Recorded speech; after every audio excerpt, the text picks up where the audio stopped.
welcome this wonderful human being from Adelaide, Australia, Mr. Paul Taylor.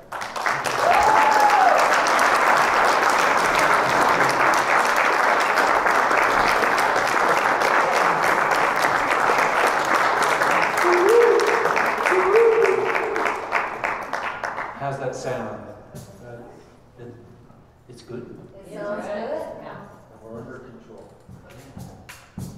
What was your name again? Bear. Bear. So, Bear, what do we do when we're lost in the bush? And you call? We sing out. We sing out. Do you remember? Does anybody know what you call in Australia, the bush call? Cooey. Cooey. And if you hear a cooey, you always answer back. Right? Cooey. Cooey. Cooey. Cooey. Help, I'm over here. Big brown snakes just bit me on the leg. Bye. Nice knowing you. Cooey. Cooey. Come to the crossing. There's a long, tall, skinny bloke. And he's going to do some bird calls.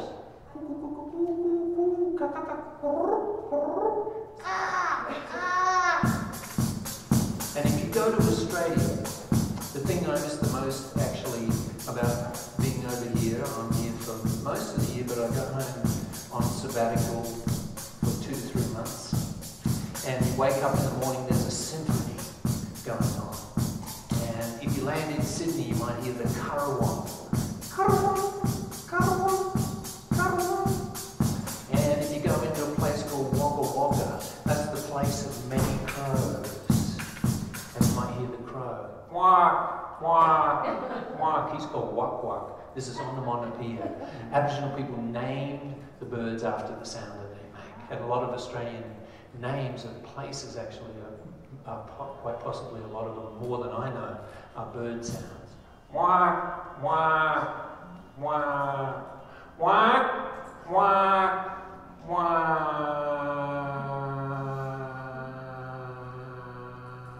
Sometimes I hang on to it for a very long time. They call that the never-ending sorrow, the crow. And if you see a crow in the bush, that's a signal in the Bush University, as the Aboriginal kids learn, that your grandparents are singing to you. And they're up in the stars, the ones who have passed away, and they go up into the sky, and they give a signal to the kids down on earth, and they're saying to them, we left you down here, but we haven't really left you, and we really miss you a lot. We're watching you from the stars. What? What? What? You want to try that? What? What? What? And if you go up to the Northern Territory, where I go and I visit an Aboriginal tribe called the Watermen, and I'm taught for 20 years by an Aboriginal elder called Bill Harney. In the second half, hang around, I'm going to show you pictures of his rock paintings and his creation story. I'm going to share that with you tonight. And there's a bird who's a really good singer. He invented the clapsticks in the dream time, which are sacred. Everything's sacred. And he's a butcher bird. You know what a butcher bird is? Yeah. There's a black bird. He's like a magpie, but he's not quite. He's black and white. And he's called Joborman. Jobor, Jobor, Jobor. Jobor man is the person who goes, Jobor. That's how they named him. Kookaburra is the next one I'm going to do. Burra is the person who goes, Kuka. You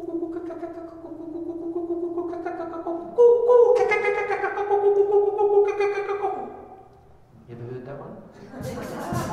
Who's been to Australia? Okay, did you hear the kookaburras? Okay, so you can give me a thumbs up or a thumbs down if I'm me. Where are you from? Are you Australian? No, I'm from here, but I've been there. Is there any Australians in the audience? I can get away with blue murder. Yeah. That's what my mum would say. She'd say, you be careful. I always imagine Bill's at the back, okay, and he's watching me, making sure I don't exaggerate. So the kookaburras laugh because the beautiful sun lady gets up every morning and she puts on her makeup, okay?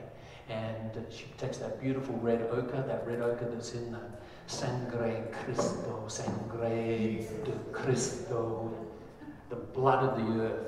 And she puts that on, and when the powder sprinkles over into the hills and the clouds in the east, and she does it at sunset as well in the west, the kookaburras laugh and they have a big party. It's like, wake up, it's a new day. It's a celebration because it's so beautiful to watch the sun lady. That's what the song is all about. Laugh, kookaburra gay, your life must be.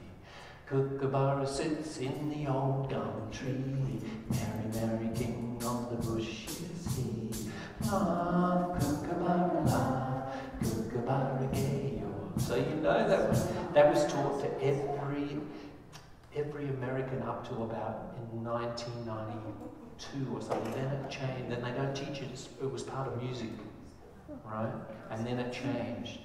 And the first school, I went into a school in 1990 when I first came over for a visit, and I said, does anybody know what a kookaburra is? And the whole school, 500 kids went, kookaburra sits in the old gum tree, merry, merry king of the bush is he. La, kookaburra gay, your life must be. And when we were in the playground, when we were kindergarten, we made up this song. Kookaburra sits on the electric wire, jumping up and down with his pants on fire. Ouch, kookaburra, ouch, kookaburra, hot, your pants must be. And that's the kookaburra.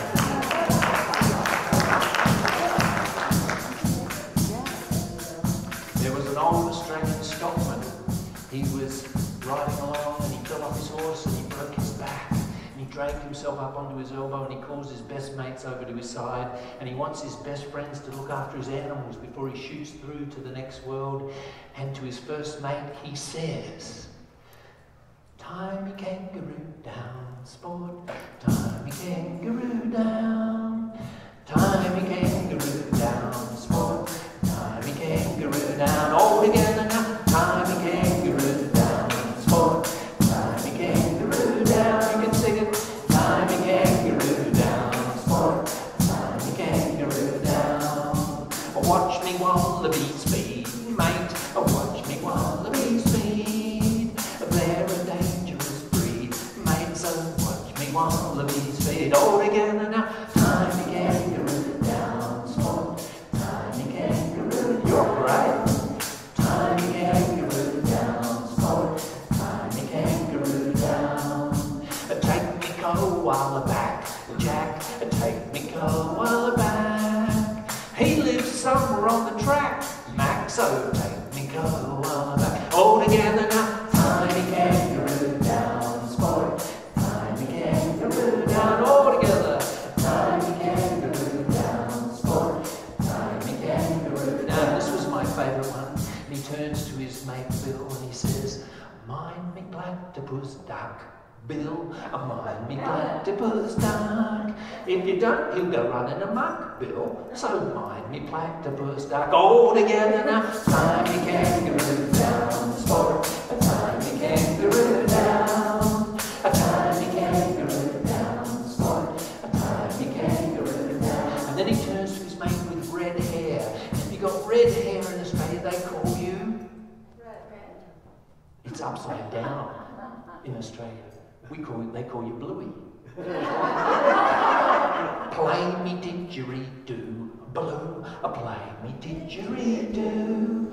Keep playing till I shoot through, blue. Play me didgeridoo. He's just about dead, this old fella. All together now, tie me kangaroo down, sport. Tie me kangaroo down, tie me kangaroo down, sport. Tie me kangaroo down. And he just takes a deep breath, his last wish before he dies, before he shoots through to the next world, and he says, tan me hide when I'm dead, friend. Tan me hide when I'm dead.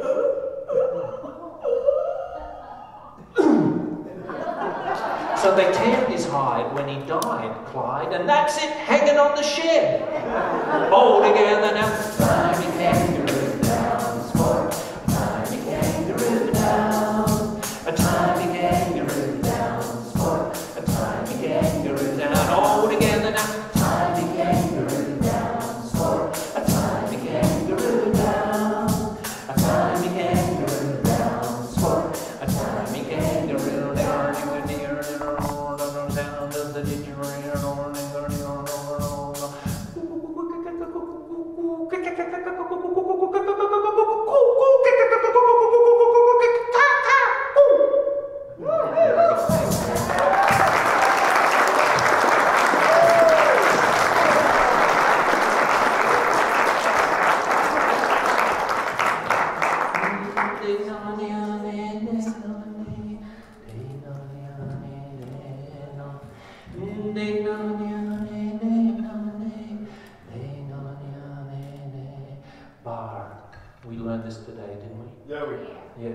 What's it called?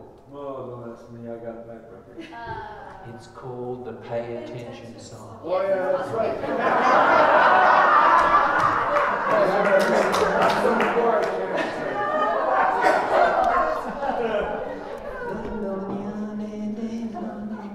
Now this is pretty different to Time Your Kangaroo Down Sport. So anyway, I want you to learn this one and take it home. You'll probably wake up in the morning and you'll be singing this one. Sitting on the ground, traditionally the songs are played, clapsticks were given to the people by the butcher bird who was human like us in the dream time, and later changed into the beautiful bird with the beautiful songs. He invented the clapsticks because you're singing with those clapsticks. The long-tailed pheasant got the didgeridoo passed in from old Rainbow, and he took it out of his tail and he invented that didgeridoo with the help of the termites, because the termites had the song to eat through the didgeridoo. So they're all working together in the Aboriginal way. That's called the Bush University. Everything is working together in cooperation. Competition exists because life feeds on life, but the overriding thing is that everything is actually working together. And nobody is trying to wipe anybody out. There's not a concept of genocide in the dream time, right? Because everything has a special role in the circle of life. So see if you can take this one home.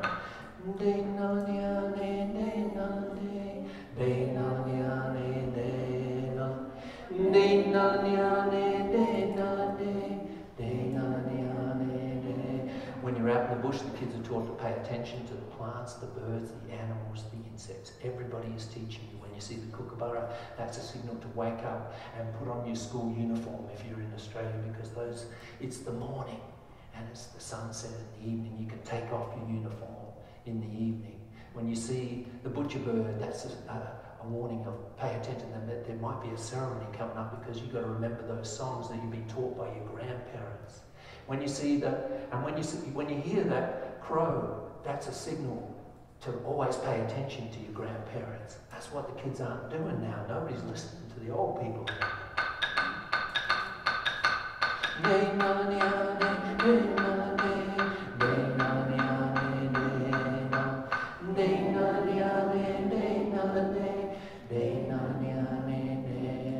Now when you do nulla, it's day nulla diane, day nulla day nulla. Okay. Now retroflex tonguing in the language. This is one of the oldest languages in the world. This is Waterman language, of one of 600 languages in Australia, of which there are 50 to 100 left. Okay. So when you go nulla, your tongue goes, you bounce it off that roof above your teeth, and you go right to the top of your mouth. So you go nulla, nulla, nulla. Then you put it in the song, and then that shifts the song right up into your top part of your mouth, and that you get sort of resonances up there, like the Tibetans and the tube and throat singers.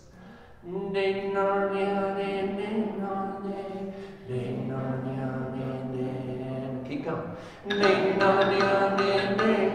Just experiment. See what it's like. Keep going. Keep going.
That's a signal to the kids that the rainbow snake, the giant rainbow snake, who made the rivers across the country in the dream time in the beginning, this giant snake went across the land and he could change his headdress at any time.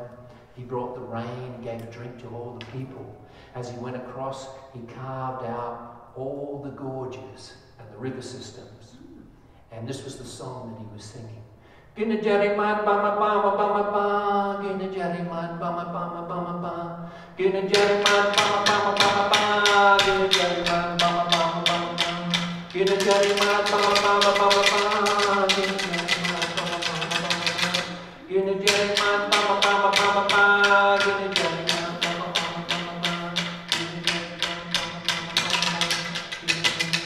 And when he made the rivers, he then sang the rain that filled the rivers, and everybody came down to get a drink.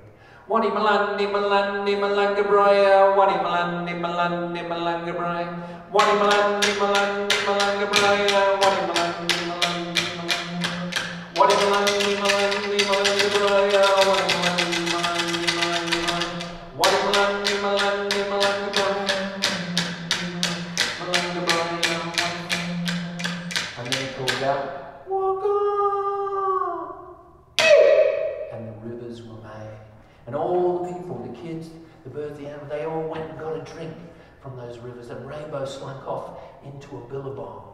And there he rests still to this day in the billabongs right across Australia. And the billabong is a pond, a spring, often a permanent water hole. And there he lives still to this day. And if you go to the Northern Territory, particularly, you can go to a place where the signs will tell you this is where Rainbow lives. And there's the signs up if you've been there.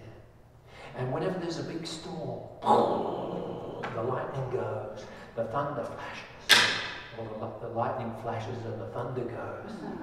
And then you might see Rainbow all of a sudden shoot up through the trees, through the clouds, right up through the sky, and he dives into another billabong many miles away. And in the Bush University, when the kids see that rainbow in the sky, they say, that's the rainbow snake. Jumping from one pond to another pond, one billabong to another billabong, one pot of gold to another pot of gold. That's my Irish heritage. And in Australia, the pot of gold is water. Yes. And when the kids see that rainbow in the sky, that's a signal to the kids and to the people to always share the water. Don't be greedy with the water.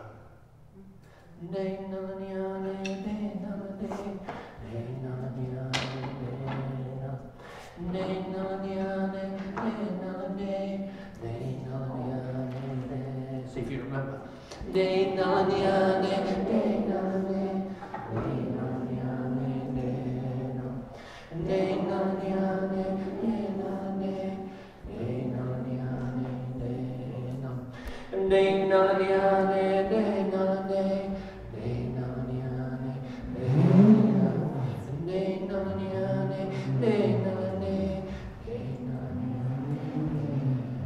And according to the Waterman people in the creation time, there were three major characters. First there was Rainbow Corondongi. He came up from the core of the earth and he hit the surface and he made the oceans all over the world. When he made the oceans, the first person he met was Dung Dung, the frog lady, the Mother Earth. They immediately fell in love and got married and had children in the water. And in the beginning, all the children lived in the water. Then Dung Dung decided to make the land. She sang, made the land, and hopped up onto the land to dry herself out. When she did, somebody saw her on the land for the first time, and it was the boss of the stars, the sky boss. His name was Nadi, and he's a long, tall, skinny fella. I can relate to him. And he looked down and he saw somebody on land for the first time. And he came down with like a parachute sail, like a spider web. And he landed next to the frog lady and said, Frog lady, where did you come from? And she said, well, I came out of the side of the earth. And she said, where did you come from, long, tall, skinny fella? And he said, I came from the stars. I'm the boss of the sky. And they immediately took a liking to each other, as Bill would say, and they got married. And they had children on the land. There were children on the land, and there were children in the water. Then Nadi and Dung Dung, the Sky Father and the Earth Mother, started teaching their kids about caring for the land. All the songs about paying attention.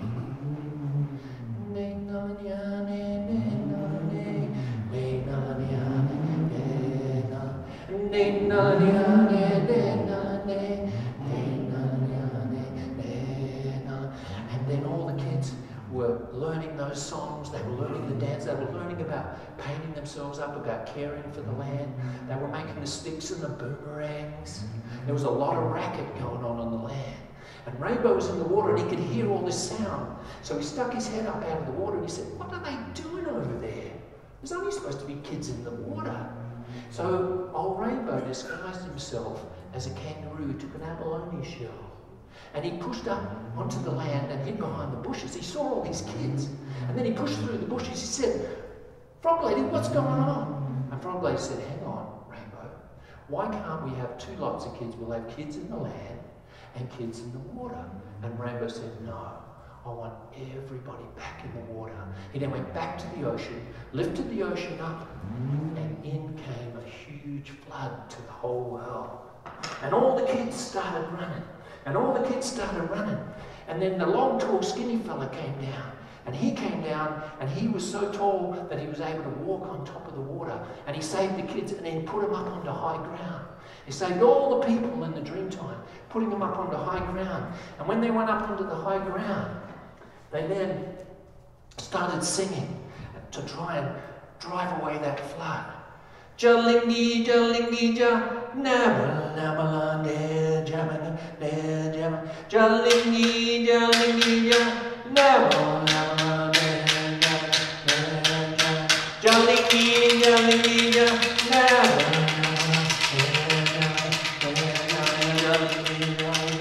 and they all got together, and then the old Willy Wagtail, the little wren, came to the front, and he said, "We better do something." He's bringing the water even higher. "I'll make some spears. I'll take some mud, I'll sing it, and I'll make some spears." So he sang some mud, and he made the first tools. Gindam billion, what a wanna go, what a wanna go. Gindam billion, what a wanna go, what a wanna go. Gindam billion, what a wanna go, what a wanna go. Gindam billion, what a wanna go. And they took that first spear. He gave that first spear to the lightning people, and they threw the first spear at Rainbow as he went past. And they cut his tail off, but they didn't kill him. And then he sang another spear, and they threw a second spear. They cut him right in the middle, but still didn't kill him. They took a third spear, and they gave the third spear to the Falcon Men. The Falcon Men, the real fast one. They said, "We got a song that can make our spear go 100 kilometres an hour." We've got kilometres in Australia. And so they sang their spear, and with that Willy Wagtail singing and the Falcon people singing, they threw that spear, and it hit Rainbow right in the back of his neck, and it chopped his head off. Rainbow then shed his skin, and his shadow left his body, and the floodwaters went back into the ocean where he'd come from. The long, tall, skinny fella took the children down, and they started walking on the muddy earth, and they left their footprints in the rock paintings. And if we get time enough, I'll show you those footprints in those rock paintings, proof of the great flood. They started walking along, and then they went to the place where Rainbow shed his skin, and they saw the tail, they saw the midsection, and then they saw the head of Rainbow. And ever since that day, the elders like Bill take his kids, and they go along that rock formation. I'm going to show you that in the second half. And then Bill will take his kids to a rock painting where you can see old Rainbow with a kangaroo's head. And he tells them that story, and he sings the songs of the great flood from long ago in the Dreamtime. Thanks for listening. There we go.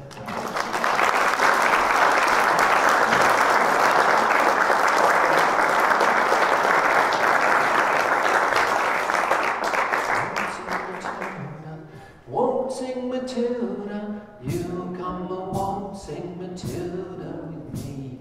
And he sang as he watched, and he waited till his belly boiled. You come a-waltzing Matilda. You love to sing. Wow, that's wonderful. So, in the early days of settlement, because of your history, my ancestors got sent to Australia. They got sent to Australia as convicts because of the American War of Independence. And after 7-year sentences, people didn't get their return trip home to their mother country. They had to make do of this strange country full of eucalyptus, full of kangaroos and marsupials, full of termites and didgeridoos. And it was hot, and it was full of these strange birds. The cockatoo. The cockatoo gives you a warning. Actually, in the Aboriginal way, if there's a snake in that grass, he's the one, if you pay attention, he can save your life when you're in the bush. Okay. Waltzing Matilda, waltzing Matilda. These people who won their freedom, they took to the tracks in a circle. They followed the seasons, working on the farms and the outstations as people moved in a westward movement, and they settled the land just like here, okay? And this was called waltzing the countryside in the early days of settlement. There was a famous married couple called Swaggy Joe and his wife Matilda. They always carried their swag with them, which was a bedroll with all your belongings wrapped up inside it, and then you used your billy to make you food and also to make you tea. We love to drink tea in Australia. And so they often would camp by a billabong. And a billabong is this, for our little play here, you see. So we've got our billabong. And that's where rainbow can live too. And the Aboriginal people warned them about camping close to billabongs because there's a lot of spirits there and rainbow is close by. Anyway, Swaggy Joe and his wife Matilda often camped where there was a billabong, there was a coolabah tree, which is a type of eucalyptus. And they continued their way of life. This couple went for about 50 years together, according to the story. They were inseparable into their old age.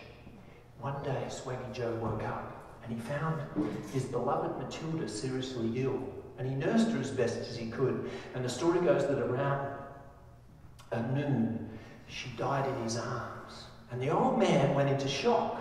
He couldn't just imagine what life was going to be like without his wife Matilda, after they'd been together for 50 years. And he started rocking her. And all the memories flooded back of all the wonderful times. Eventually, he got himself together around sunset.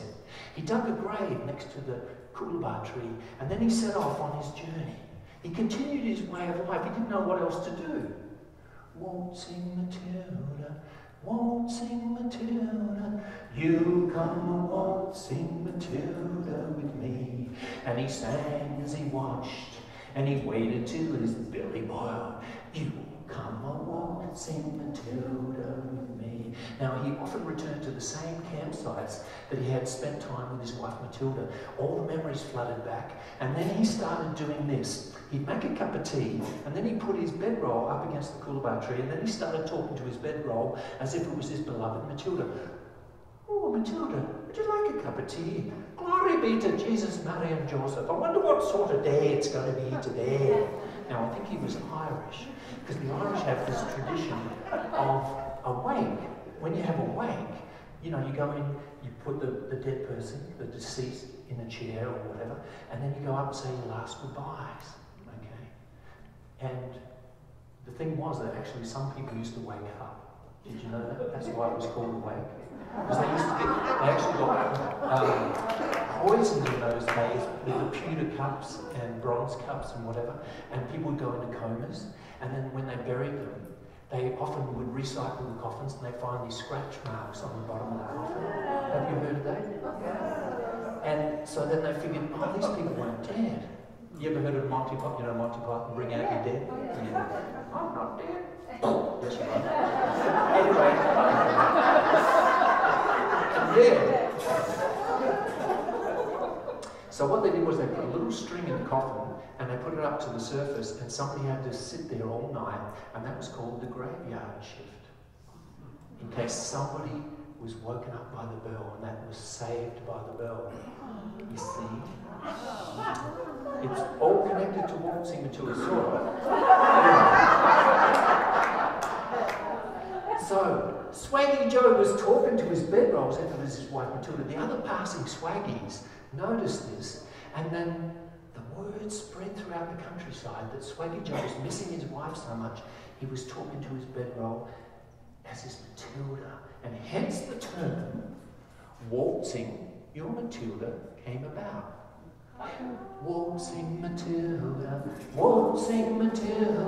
you come a waltzing Matilda with me. And he sang as he watched, and he waited till his belly boiled. You come a waltzing Matilda with me.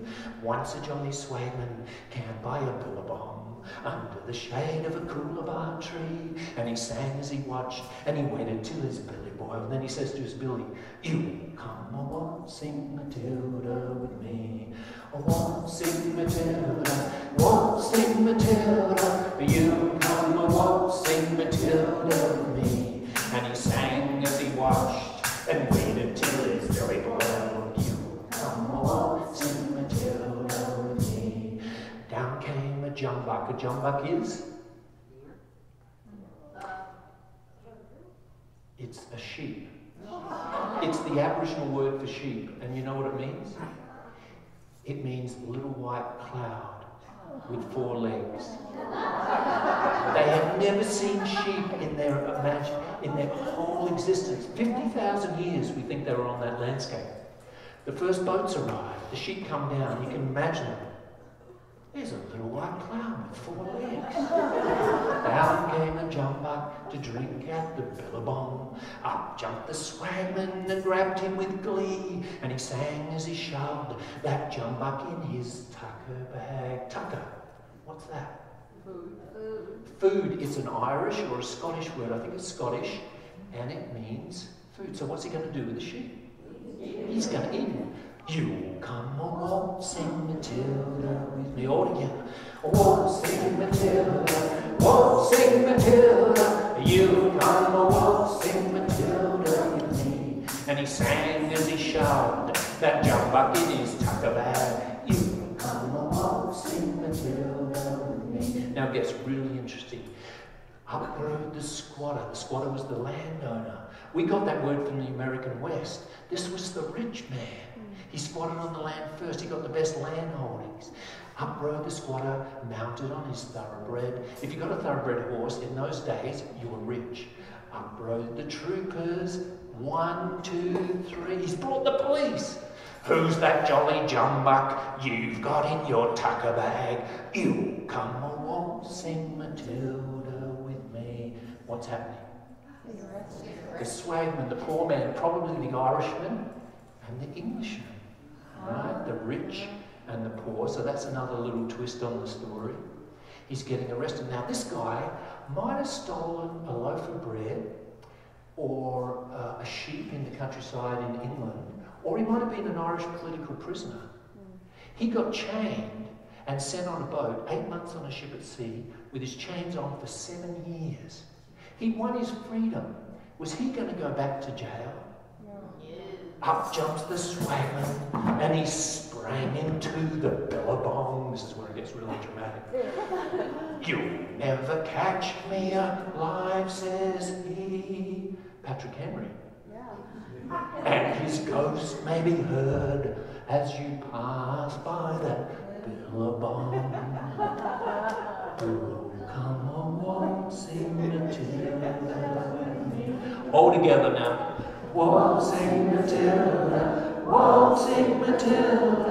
you come a waltzing Matilda with me. And his ghost may be heard as you pass by that billabong. You come a waltzing Matilda with me.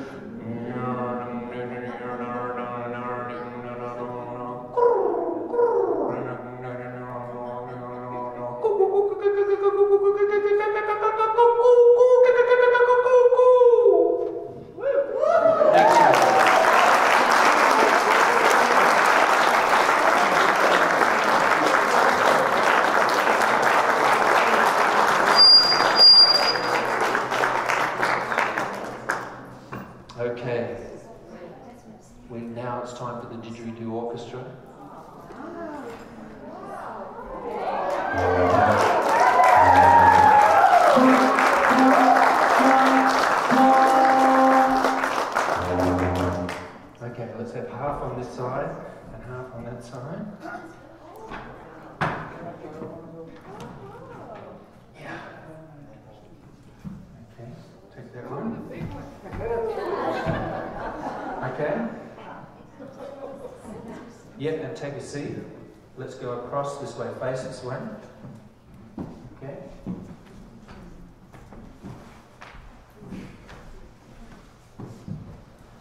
Sitting traditionally on the ground is because this was the laws of the dream time, and the songs are left in the ground by the ancestors, in particular Rainbow, as he sang the land.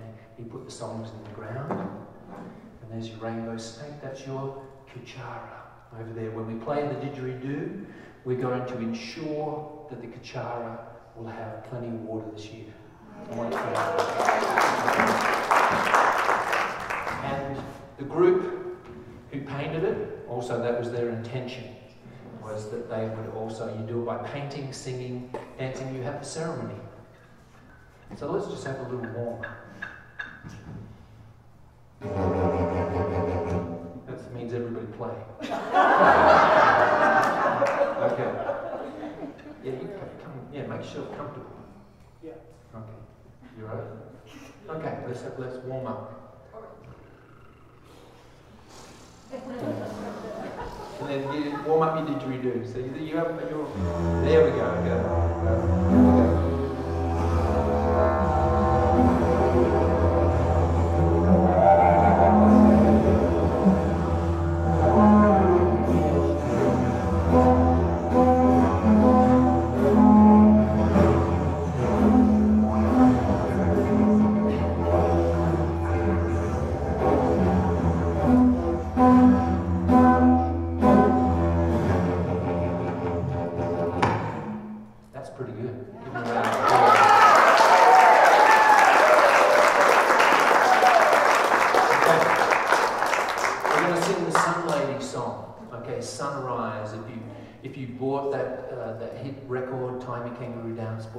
Side of the 48, 45. This is before your time. The flip side was sunrise. Has anybody ever heard of sunrise? Sunrise, she bring in the morning. Sunrise, she bring in the morning. Spreading all the light all around, ring around, ring around. And we're going to do, what we're going to do now is our guests, we're going to go blow, rest, blow, rest, blow, rest, blow, rest. Okay, you're in. Here we go. Blow, rest, blow, rest,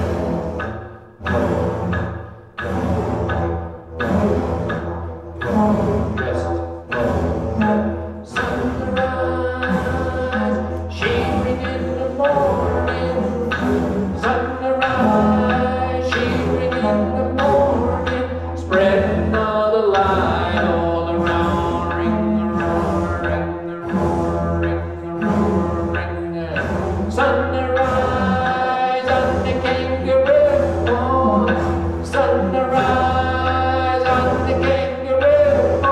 listening the dew on the ground, ring around, ring around, ring around, ring around. Sunrise, yeah, sunrise,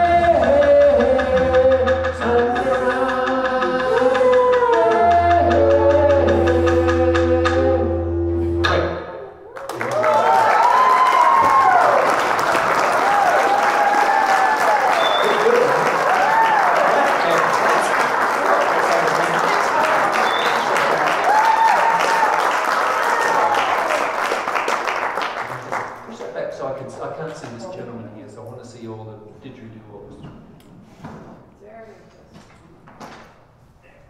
Yeah. So when we're bringing it up, okay. When we're bringing it up, that's symbolic of we're putting the song up into the Father, okay. And then when we bring it down, we're gentle with the Mother, right? That's the creation story. And when the mother and the father get married with the song, Rainbow brings the rain. And he's still bringing a flood to the north of Australia because they have monsoonal floods every year, and that's part of the cycle of living.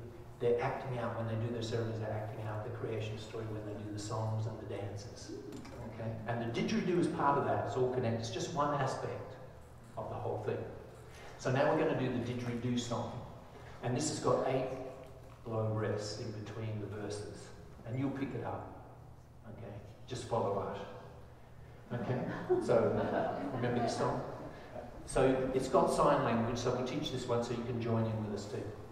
Didgeridoo, didgeridoo, didgeridoo. This is listen to the songs if you're conducting. Listen to the song of the didgeridoo. So this is didgeridoo. Okay. Didgeridoo, didgeridoo, didgeridoo. Listen to the song of the didgeridoo. The land is red. The land is red. And the sky is blue. That's B for blue. You put your thumb across like that and you wave like the Queen of England for blue. You know, she never does this because she could get carpal tunnel. She has to wave to thousands of people every day. So she's trained to do this. That's the royal wave. We like to make fun of the Queen. It's sort of like a love hate thing. Sky is blue, sound of Australia. This is the symbol for Australia, which is this, because our soldiers have their hats tipped up on the side. The slope. Because our soldiers have their hats tipped up on the side. That's called the slouch hat. And it was the widest brim hats. Australian military have the widest brim hats, and when they were doing their military operations, this kept getting in the way, so they put it up for when they're marching. And then when you're in the field, you put it down. You ready? Didgeridoo, didgeridoo, didgeridoo. Listen to the song of the didgeridoo. The land is red, the sky is blue. The sound of Australia is the didgeridoo. Here we go. Rest of the room.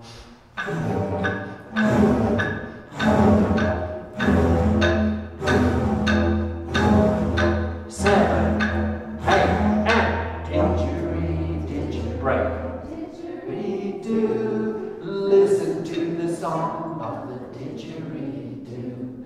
The land is red, the sky is blue. The sound of Australia is the didgeridoo.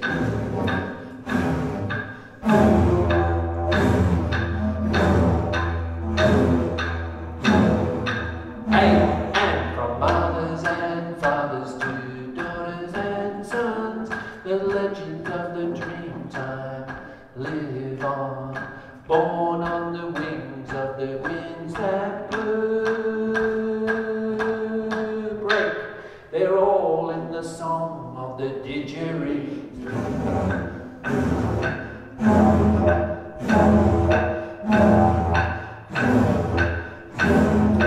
Hey, and didgeridoo, didgeridoo, didgeridoo. Listen to the song of the didgeridoo.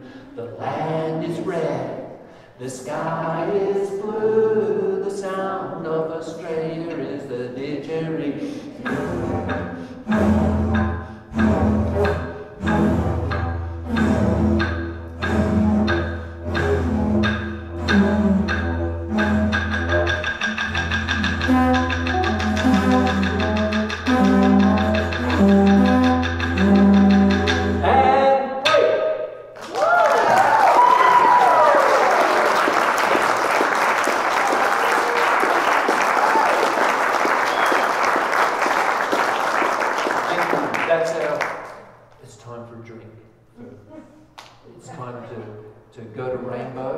In the bar and have a break, and we're going to set up and I'll show you some rock paintings. He does have CDs for sale over here. There's some books for you to look at, but those are not for sale. There's free to see and cards about the website and the Dreamtime project that he's working on. So be sure and visit that table as well. They're great, and then come on back and see some beautiful pictures. And we'll take you out with a little didgeridoo this man. Everybody will just play it over. And give these our players around.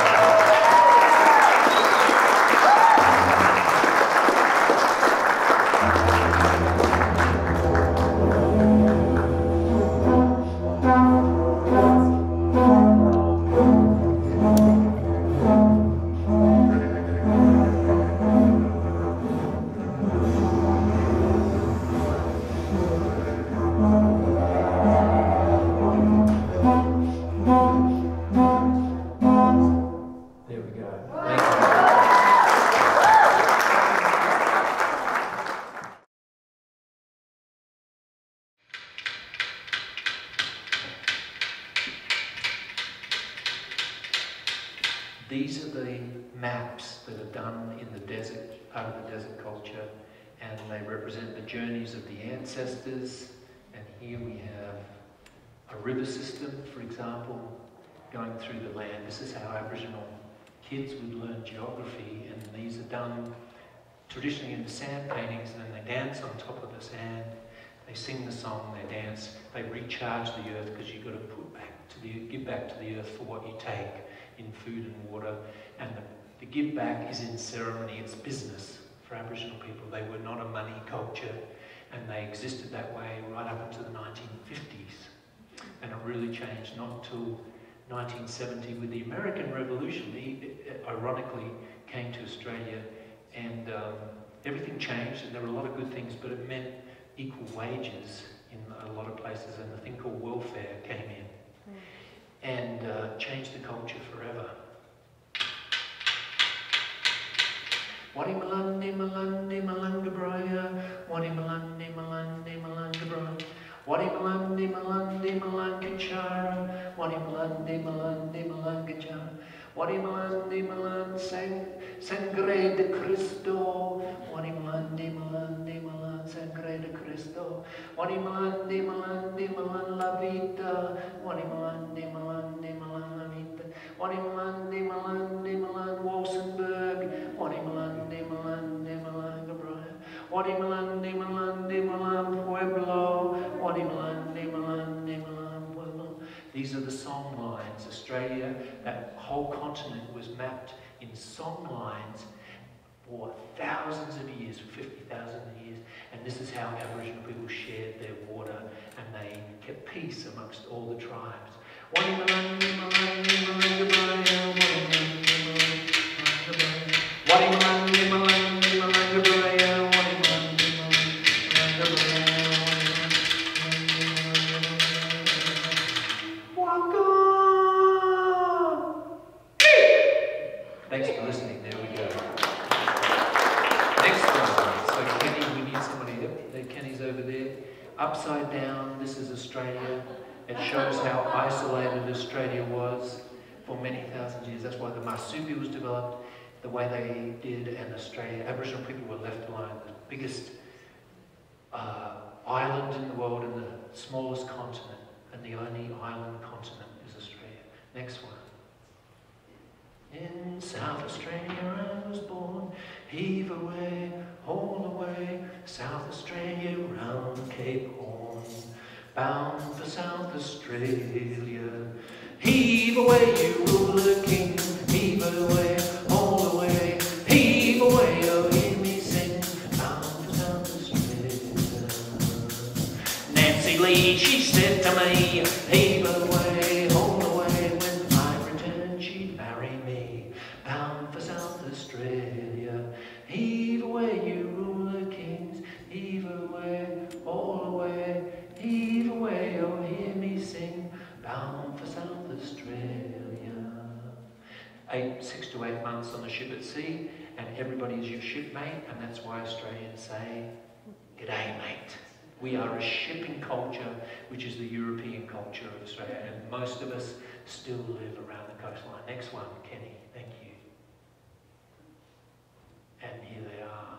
You can see where the busy areas are, and all of this is out back. There's a busy part over here. And I was born in South Australia, right here.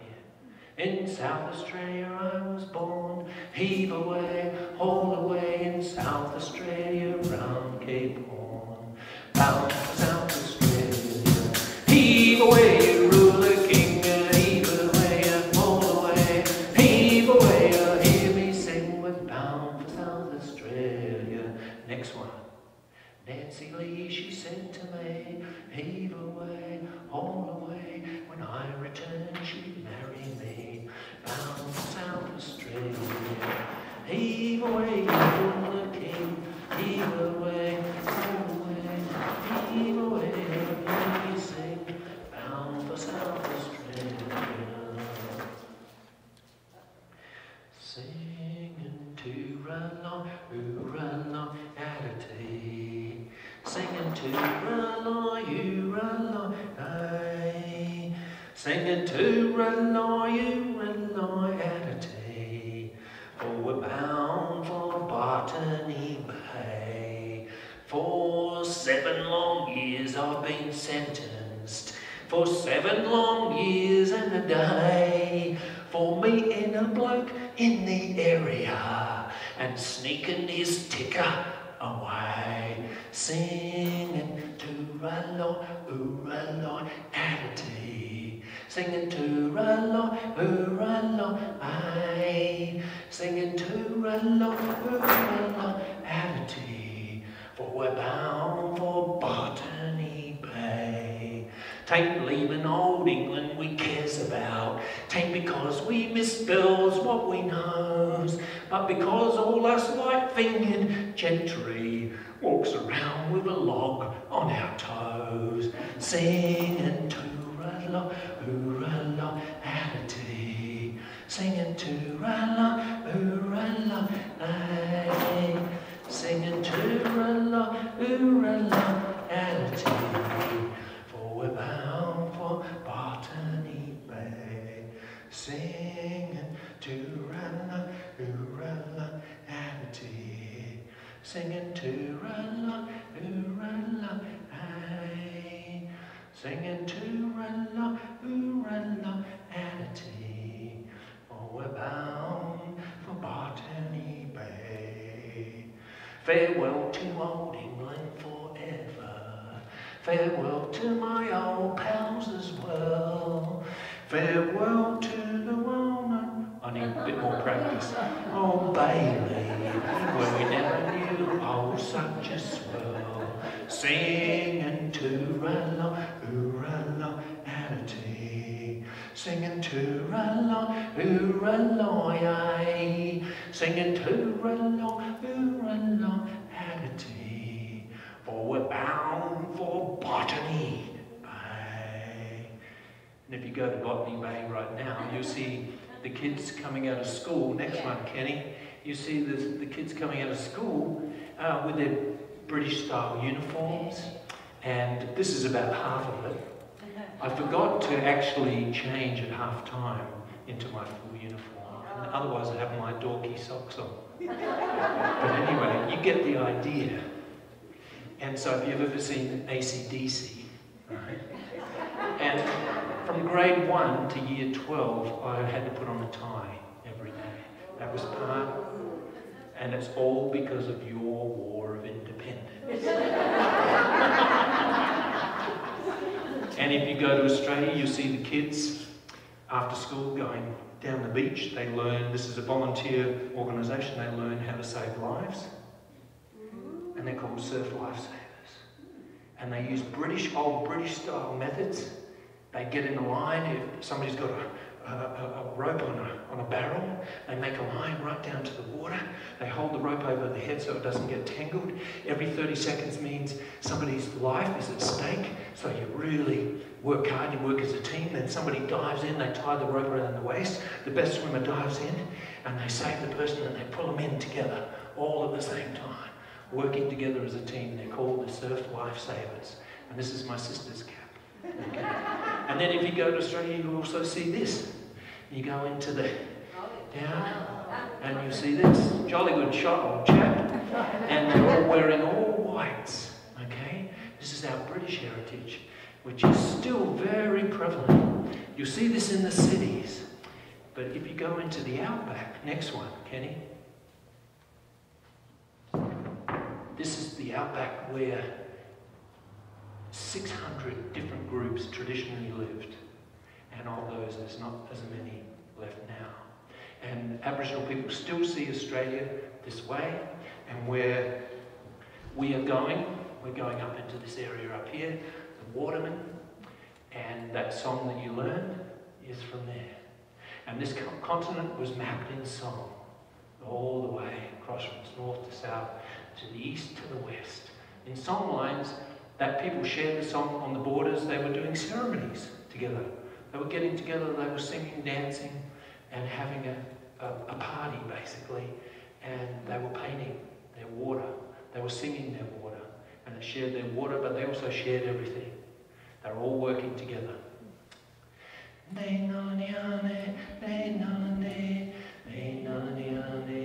Next one. Uluru. Right in the centre of Australia. Next one. We're going right up to the Northern Territory. The place called Catherine. Next one. We're in Darwin at the airport. There's a picture of rainbow. It's got a serpent's head here. Next one. Rainbow shooting up through the sky, jumping from one billabong to another. Next one. Savannah bush country. This is cattle country that Bill grew up in. Next one. Next one. The land floods. The rainbow still brings the flood. Next one. These are the spirit children. This is what you looked like before you jumped inside your mum. And you chose your parents according to the story. I told the group today the story, and I won't go into it too much, but these are called the spirit children. You come down, when people pass, their spirit goes up into the sky to be with the Father and to be with the moon. The moon is the one who brought this law, because the moon is the one who tips his headdress, gets thinner and thinner and thinner. The water on the coastline starts coming in closer to the shore. As Moon loses all the water in his headdress, the water on the coastline gets closer and closer. And then Moon loses all his water and he dies. All you can see is his bones around the outside, but you see his shadow in the middle. And then a few days later, Moon gets his water back. And the water on the coastline starts going out. And it goes out further and further. And the moon gets his water back. He comes back. He dies and he comes back. And he gave that law to the possum. The possum's the one who carries that law here in America too. And when you go up to be with the moon and the Father, you come back down with the lightning. Rainbow brings you back down as a spirit child, and you have these special gifts that you come into the world. That's called your song line right there. And there's your little lightning spark. We're all little lightnings, they say. Lirimining. And then you come down and you go into the ponds where rainbows, the relatives of rainbow take you and they feed you the green algae at the bottom of the billabong. They kick you out and say, go find your mum and dad. You give your father the signal, and then when your father gets the signal from the bush, it could be a little bird, and then you jump inside your mum. So the children choose their parents. Wow. And they can't blame their parents for anything because they picked them out.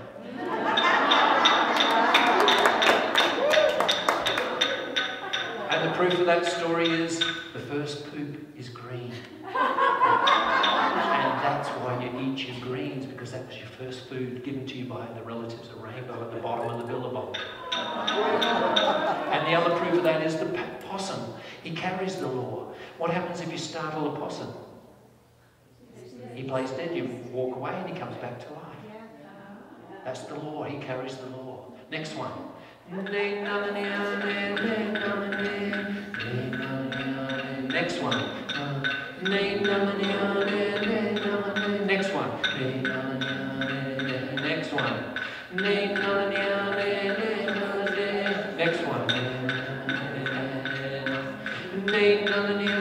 Next one.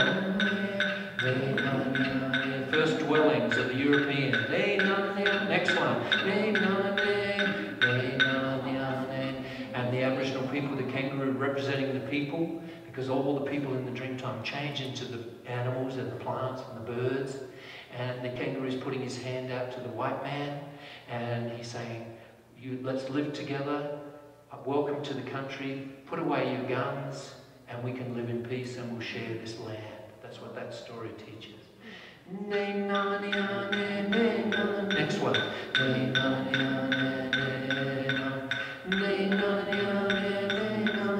Next one. This is Bill growing up as a young boy, and this is his cousin July, and they've got a barramundi, which is a giant perch. And he's a little cowboy. These people were forced into the cattle industry. My ancestors came. Eventually they subdued the watermen. They resisted, but then they worked on the cattle stations, but only for 6 months. Then they let them free for 6 months because the rains came and the floods came, so Rainbow protected them in that way. And they went off. And there was a practice by the government of taking the kids with lighter skin away. And Bill's father was an Irishman. And you've heard of this, I'm sure, the stolen generation. So Bill is on the right? He's okay, his sister was taken away. No, I mean he's on the right side. That's Bill, yeah, and that's July. That's his cousin. So you can see the difference, right?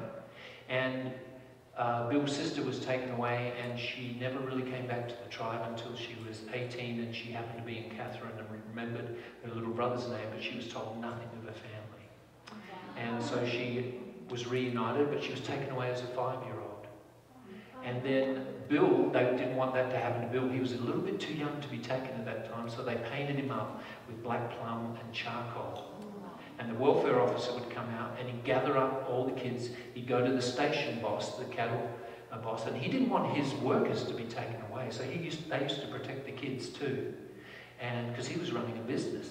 And he'd muster them up like this, and he'd say, any yellow kids? And he'd look around for any lighter skin like Bill. And Bill would be sitting there with all the dark ones all painted up. And then he'd say, oh, I reckon that Bill Harney's here. I'll be back in 6 months, okay? And then he'd ride off, and Bill would run off to the billabong and wash himself off. And that's how he was protected many times from being taken away. This is, in Australia, it's called the stolen generation. And Bill says this, he says, I learned how to be a cowboy when I was 7.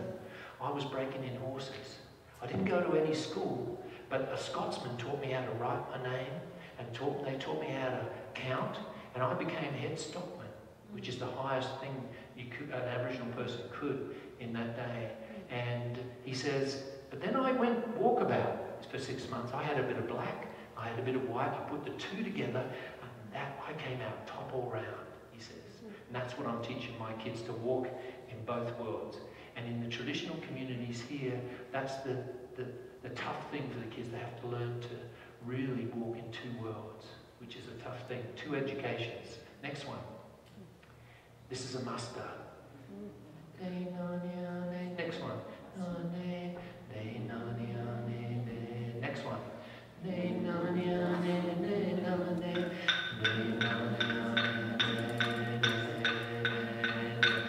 Maluga Malo, old man.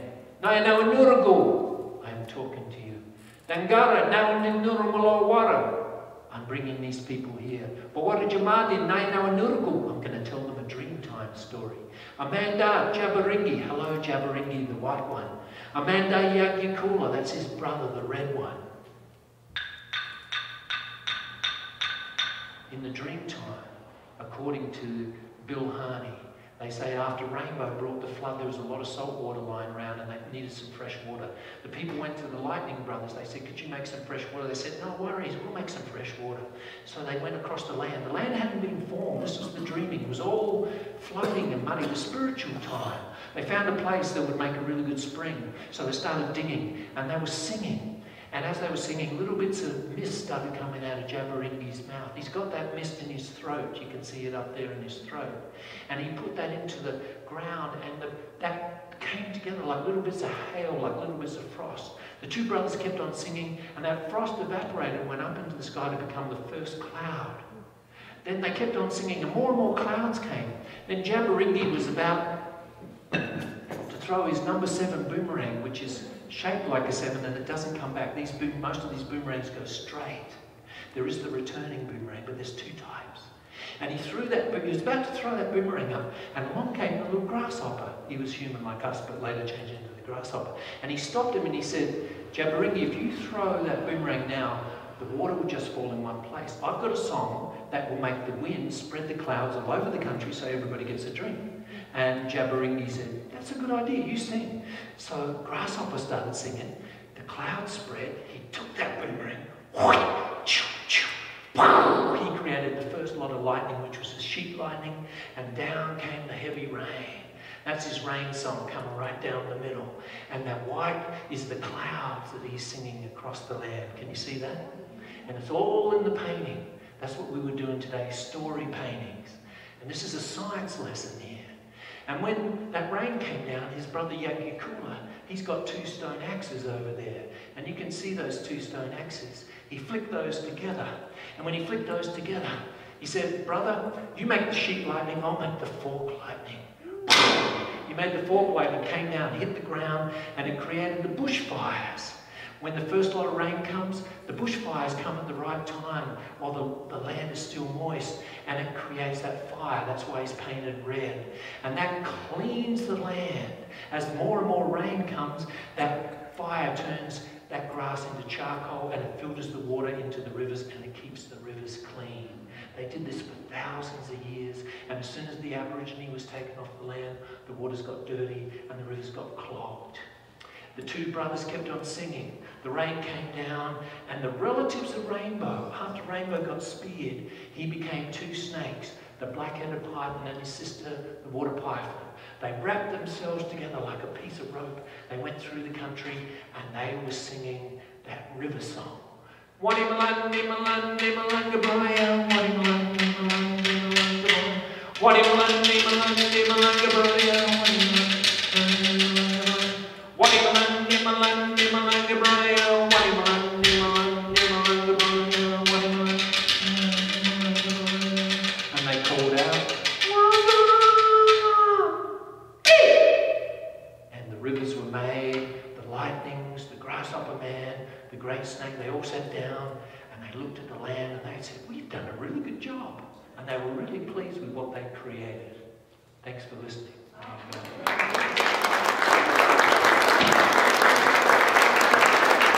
Next one.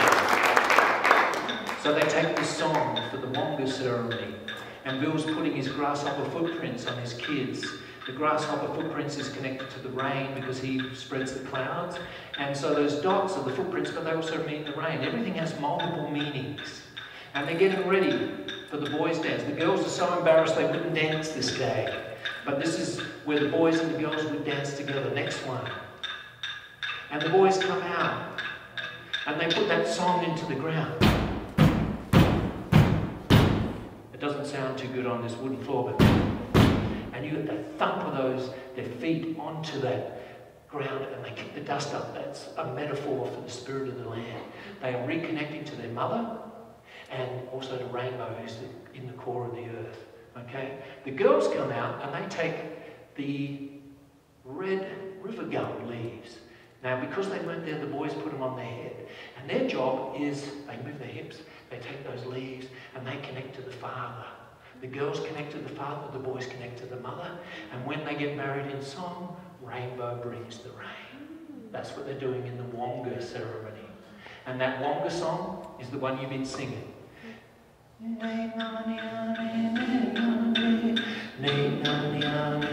Next one.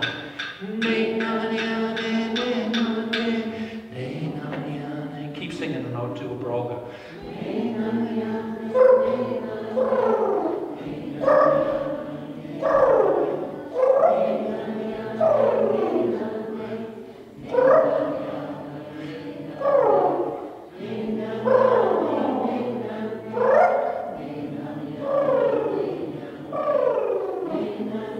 Thanks for singing. There we go.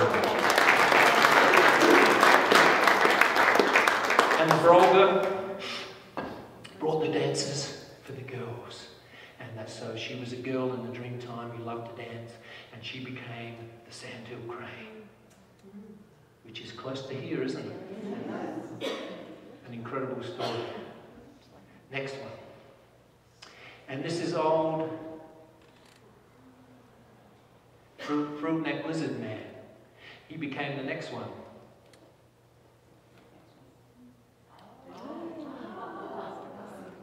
And the fruit-neck lizard, this is a real tough one, because the fruit-neck lizard is connected to the boys. And when in the Gajinga ceremony, the 100 men will clap those boomerangs in a heartbeat rhythm to regenerate the soils, and the dancers come out.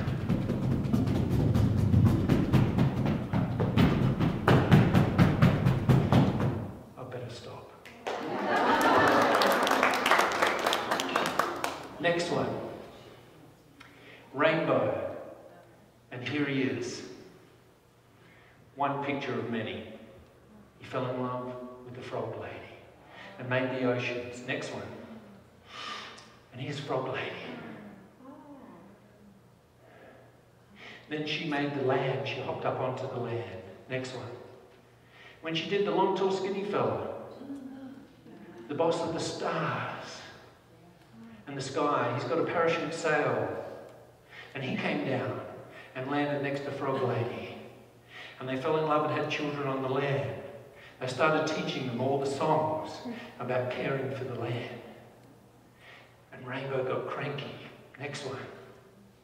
Well, he didn't. Before that, the songs were being brought by also Willie Wagtail. This is Willie Wagtail, and he's the one, we mentioned him earlier, he's the one who made the songs for the Tools. And his song was, next one, let's show what Willie Wagtail changed into. And he went like this, he sang to Blue Tongue. Ginda billion, what I wanna go, what I wanna go. Ginda billion, what I wanna go, what I wanna go. Ginda billion, what I wanna go, what I wanna go. Ginda billion, what I wanna go, what I wanna go. Ginda billion, what I wanna go. And he then traded to Blue Tongue. Next one. Blue Tongue took that song. And then he took the tool that went with it. Gindan is the stone knife. And then he made the boomerangs. And he traded the boomerangs back to Willie Wagtail, the little wren. Wada wada wada la brunjane. Wada wada wada la brunjane. Wada wada wada la brunjane. Wada wada wada la brunjane. Wada wada wada la brunjane. Wada wada wada. Gindan billion, wada wada go. So this was the racket that was going on in the dream time, and that's when Rainbow got cranky. Next one. So he took an abalone shell, he disguised himself as a kangaroo. He came, he lifted up the ocean, he brought a flood to the world, and the long, tall, skinny fella came down. And he walked on top of the water, and he saved everybody during the flood. And they all went up to the high ground. And Willie Wagtail made some spears. And then they threw 3 spears. The first one cut his tail off, the second one cut him in the middle, the third one cut his head off. And all the water went back into the ocean in a whirlpool up in the Indian Ocean in the north of Australia where the recent tsunamis have been happening. Okay? And the people then came down onto the earth. When they came down onto the earth, they went to the place where Rainbow's skin had changed into rock. Next one. And you could see the tail of Rainbow. And you could see the cut in the rock there. Next one. Another spear hit here, and you can see where it hit. Next one. If you walk on top of that rock, it looks like Rainbow's backbone. Next one. Then you get to Rainbow's head, where his head was chopped off. And then if you go up in a chopper, next one.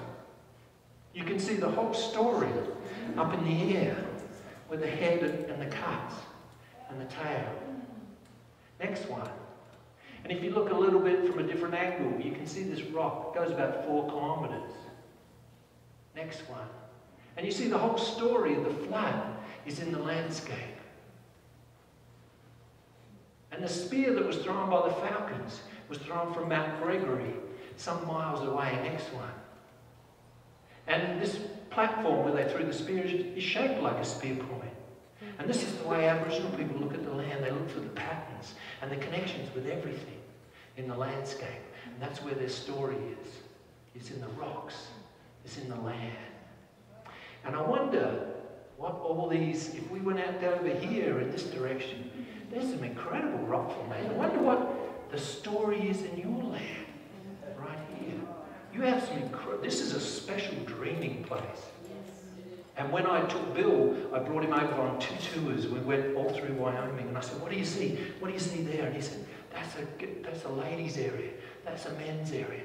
That's dreaming for the Indians. He said, whenever there was unique rock formations, special places, this whole area is very special. Thanks for having me. There we go.